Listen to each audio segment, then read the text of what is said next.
আপনারা যারা পত্র পত্রিকা পড়বেন দেখবেন প্রথম আলোয় লিখেছে উত্তরবঙ্গে পানির হাহাকার, ডিপ টিউবওয়েলে পানি উঠছে না, এত পরিমাণে ডিপ টিউবওয়েলে পানি তোলা হয়েছে, পানি এখন আর ডিপ টিউবওয়েলে উঠছে না।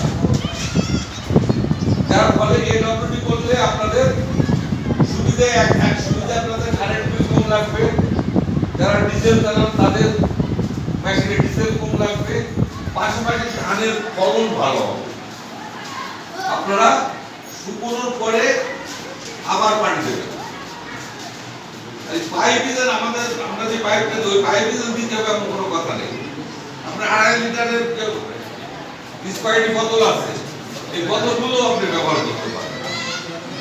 ওই সিস্টেমে কেটে নিতে হবে, ওই সিস্টেমে কেটে ফুটো করে নিতে হবে, নিয়ে মাটি খুঁজে ওইটা দিতে হবে, দিয়ে দেখতে হবে কয়েক সিজন থাকে এমন কি নেই, 30 সেন্টিমিটার না, আমার একটু বলে দেই, মাটির নিচে আছে, যদি ওই পর্যন্ত পানি থাকে তাহলে পানি দেওয়া লাগবে, কিন্তু সব সময়ের জন্য না। যখন গাছে থোর আসবে তখন বলে আপনাকে আবার পানি দিতে হবে। তাতে দেখবেন আপনার হলো যারা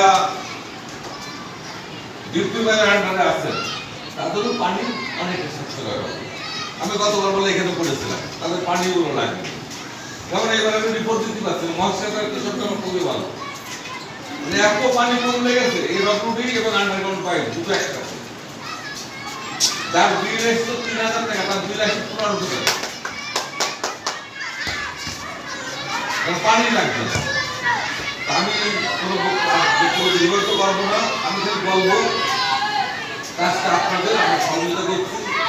আমরা 18 সালে কাজ করলাম, কয়েকদিন কাজ ছিল, আবার পেয়েছি, আবার করছি, আবার 21 সালে আবার 27 সালে শেষ হয়ে যাবে, পারলে আবার আপনাদের সাথে করবো। কিন্তু এই কাজটাকে আপনারা আগিয়ে নিয়ে যাবেন। আপনাদের যে কোনো সমস্যা আছে আপনারা আপনাদের ওই সমস্যার সমাধান না দিতে পারলে আমাদের রনি ভাই কৃষি অফিসার, উনি আপনাদের যে সমস্যার সমাধান করাবে। কোনো সমস্যার সমাধান না করতে পারলে আমাদের ইউরো সাহেব ভালো হবে, কিন্তু আজকে বলো আমি বাংলাদেশগুলো আগিয়েছি, আমরা কৃষি অফিসের কারণেগুলো আজকে আমরা খাদ্য স্বয়ংসম্পূর্ণ। আর একটা কথা মনে রাখবেন, আমি বারবারই বলি, আমরা এনজিওরা যে কাজটা করি আমরা সরকারের সহযোগিতা আমরা কাজটা করি।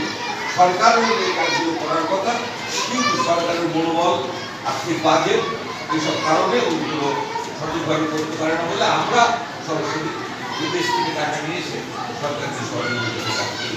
সকলকে ধন্যবাদ জানিয়ে